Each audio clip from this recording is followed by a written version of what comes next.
This is a video in a playlist. This is the Dreams and Visions playlist. I'm reading from Daniel 10. This is a great vision, the time of wrath. This is a vision of a man in a linen dress, dressed in linen. It says, this is Daniel 10.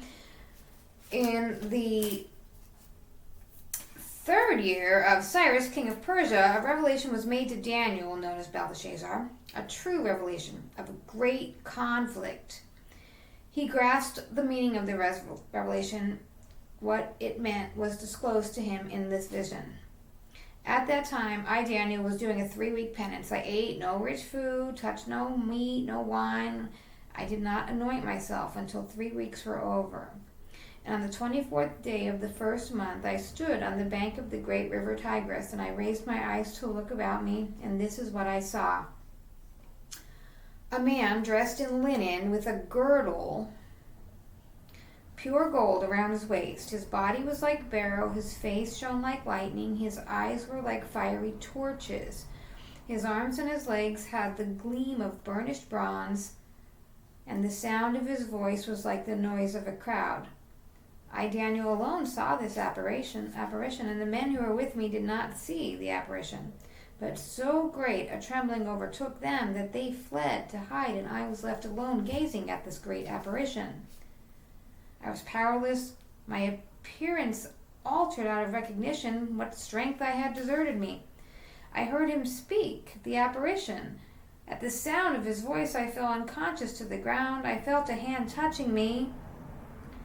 Setting my knees and my hands trembling, he said, Daniel, you are a man specially chosen. Listen carefully to the words I'm going to say to you. Stand up. I have been sent to you. Here I am. He said this, and I stood up trembling. He said, Daniel, don't be afraid. From the first day when you resolved to humble yourself before God, the better to understand, your words have been heard. And your words are the reason why I have come.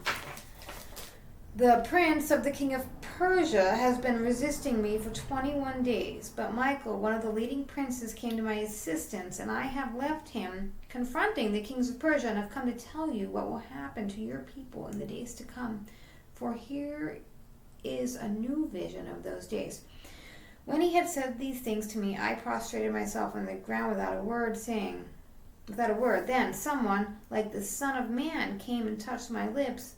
I opened my mouth to speak, and I said to the person standing in front of me, My Lord, anguish comes over me at this vision, and what strength I had deserts me. How can my Lord's servant speak to my Lord now that I have no strength left and my breath fails me? Once again, the person like a man touched me, and he gave me strength. Don't be afraid, he said. You are a man specifically chosen. Peace be with you. Play the man. Be strong. And as he spoke to me, I felt strong again and said, Let the Lord speak. You have given me strength. And he said, Do you know why I have come to you? It is to tell you what is written in the book of truth. I must go back to fight against the prince of Persia. When I have done with him, the prince of Javan will come next. In all this, there is no one to lend me support except Michael, your prince, on whom I rely to give me support and reinforce me. And now I will tell you the truth about these things. 3 more kings are going to rise in Persia. The 4th will come and be richer than all the others. And when, thanks to his wealth, he has grown powerful, he's going to challenge all the kingdoms of Javan. A mighty king will rise and reign over the vast empire and do whatever he pleases.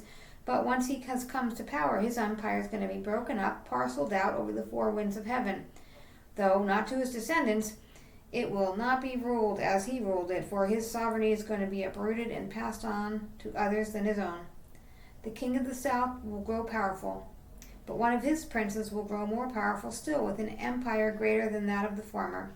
Some years later, these will form an alliance to ratify the agreement. The daughter of the king of the south will go to the king of the north. Her arms will not, however, retain its strength, nor his posterity endure. She will be handed over, her escorts and her child, and he who has authority over her. In due time, a sprig from her roots will rise in its place, will march on its defenses, will march on the defense force, the stronghold of the king of the north, and succeed in overcoming them. He will even carry off all their gods, their statues, their precious gold and silver plates to Egypt.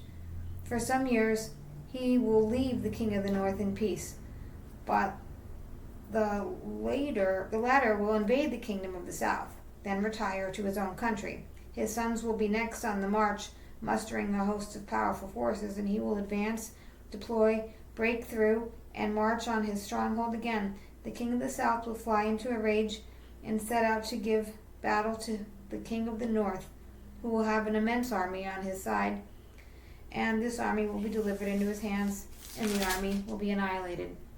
He will be triumphant. He will overthrow tens of thousands. He will have no strength. The king of the north will come back, having recruited an even larger number than before, and finally, when the time comes, he will advance with a great army of plentiful supplies. In those times, many will rebel against the king of the south. Men of violence will also rebel from your own people. Then, fulfilling the vision, they will fall. The king of the north will then come and throw up siege works to capture a strongly fortified city. The forces of the south will not stand their ground. Its picked troops will not be strong enough to resist. The invader will treat him as he pleases. No one will be able to resist him. He will take stand in the land of splendor. Destruction in his hands, he will consider conquering his entire kingdom, but will then make a treaty with him, and, to overthrow the kingdom, give him a woman's daughter. But this won't last, or to be to his advantage. He will next turn to the islands and conquer many of them, but a magistrate will finally put a stop to his outrages in such a way that he will be unable to repay outrage for outrage. Then he will turn to the strongholds of his own country, but he will stumble and fall, never to be seen again, and in his place there will rise a man who will send an extortioner to despoil the royal splendor, and in a few days he will be shattered, though neither publicly nor in battle. And in his place will rise a wretch, and he will not be given royal honors, but will insinuate himself into them in his own time and gain possession of the kingdom by intrigue. Armies will be utterly routed and crushed by him, the prince of the covenant too. Still conspiring, he will go from treachery to treachery, even growing stronger despite the smallness of his following. And in his own time he will invade the richest provinces, acting as his father or his father's father never acted, distributing plunder, spoil, and wealth among them, plotting his stratagems against fortresses for a time. He will rouse his strength in his heart against the king of the south with a great army. The king of the south will march to war with a huge and powerful army, will offer no resistance since he will be outwitted by trickery. Those who shared his food will ruin him. His army will be swept away. Many will fall in the slaughter.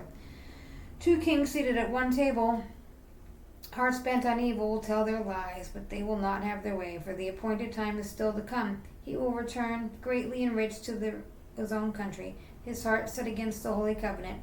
He will take action next and return to his own country. In due time he will make his way southward again, and the outcome will not be as before.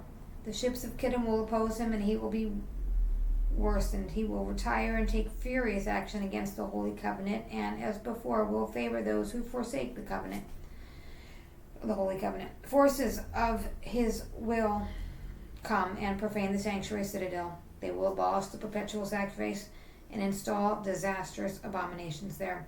Those who break the covenant he will corrupt by his flatteries. But the people who know their God will stand firm and take action.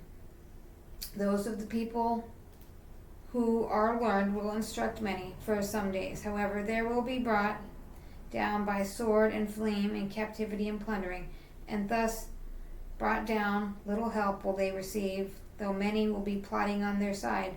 Of the learned, some will be brought down, as a result of which certain of them will be purged, purified, and made white until the time of the end, for the appointed time is still to come.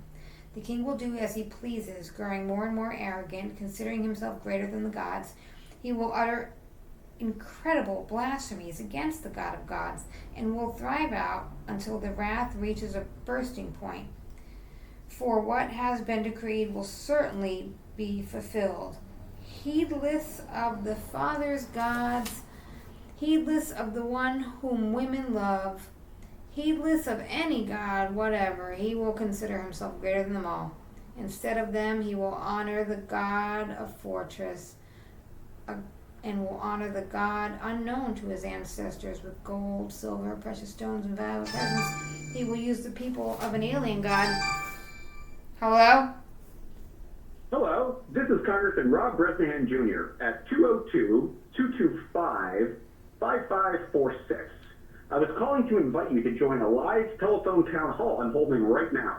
I wanted to discuss the government shutdown, how it impacts our district, and take some questions from you too. Just stay on the line to be connected. Please hold while we connect you to your Access Live event. This Access Live event is currently in progress.